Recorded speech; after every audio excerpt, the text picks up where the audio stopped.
Hey guys, what's going on? My name is Aubrey Newcomb. I'm with Newcomb Audio Company out of Beaver Dam, Kentucky. I made a post on Facebook a couple days ago showing a picture of my audio rack, and today I'm going to make a two-part video. One explaining what's in the rack and why I chose it, and the other video is going to be going into the back of the rack and showing how everything's wired up. You could say this was done on a budget, but you know, some of it may not be budget friendly for some of y'all, so there is cheaper gear out there, of course. So let's get into it. Alright guys, so let's start up top with what's in my audio rack. We have this Bluetooth receiver, which I use to play music for system checks and also for break music in between sets with bands and stuff. Then we have this Netgear router, which helps connect the Mackie DL32S to my iPad Pro. So first off, I wanted to make sure that I had a very good power conditioner for this, because obviously this is a lot of money sitting right here. I try to do this as cheap as possible, but with good gear, and I wanted to make sure that everything was protected. So we got the Furman power conditioner here. It is a PL Plus C. It is a 20 amp power conditioner. Then we have the Eliminator lighting switch controller there, which just adds additional plugins and helps me to be able to control stuff inside the rack on what I have on and off at certain times. Have a in-ear monitor transmitter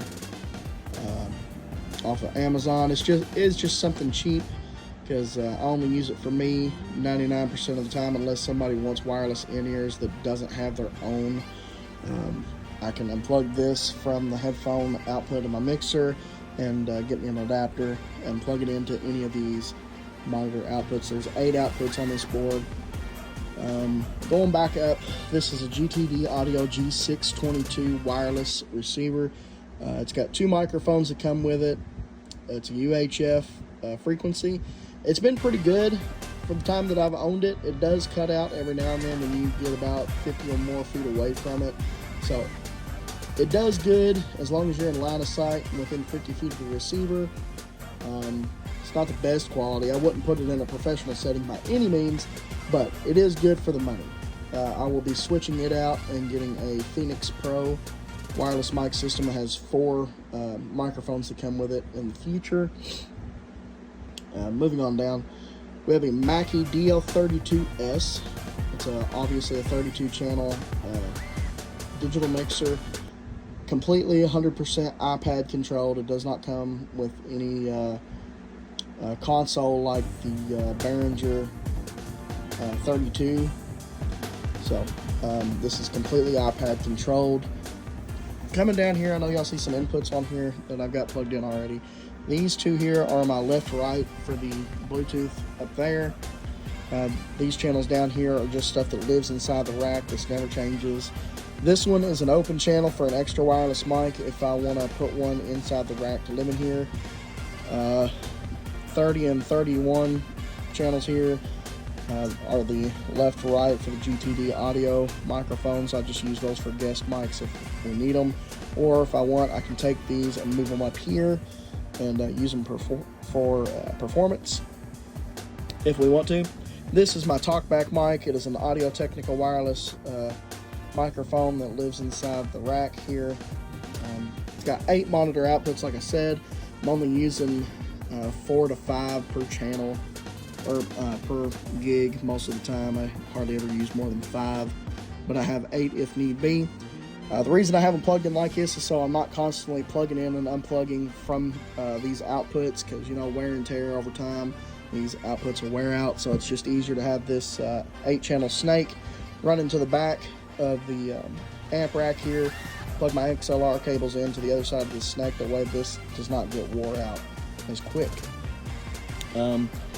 So channels 7 and 8 on this snake are my main left-right output, and they come down here into this Behringer Super X crossover for the mains and subwoofers that I use. I have it set at, I think, 95 or 100 hertz, something like that. I don't know. It sounds good, so I'm just going to leave it set like it is. For the main amplifiers, we're using a Behringer Europower 4000. I have two of them, one for the mains, one for the subs. Like I said, they're crossed over at right around 100 hertz. The QSC GX3 amplifier, I don't really ever use it. The reason it is in this rack is because I can take one of my monitor outputs and run it into the back of this amplifier. If some artist, musician, or whoever brings in their own monitor speaker that they want to use that's passive, just because they like that particular flavor that speaker gives off, I can be able to use it with my audio equipment if they don't have their own amplifier that they bring with the passive speaker. All my speakers are the Behringer 212D. For monitors, on my mains I use a JBL JRX 225 and a 218 sub. I have 4 of each of those for my mains, and that's what runs off of the Behringer EP4000 amplifiers.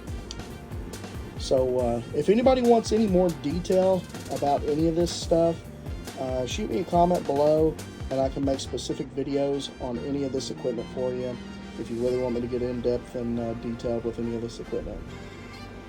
So like I said, guys, that is my audio rack. If there's anything you want a more in-depth review on, whether it be the mixer, the wireless mics, the amplifier, the crossover, any of that stuff, if you need help setting any of that equipment up, if you was to purchase it yourself, shoot me a message, let me know, and I'll be happy to get in contact with you or make a video of that so I can show you some more information on it.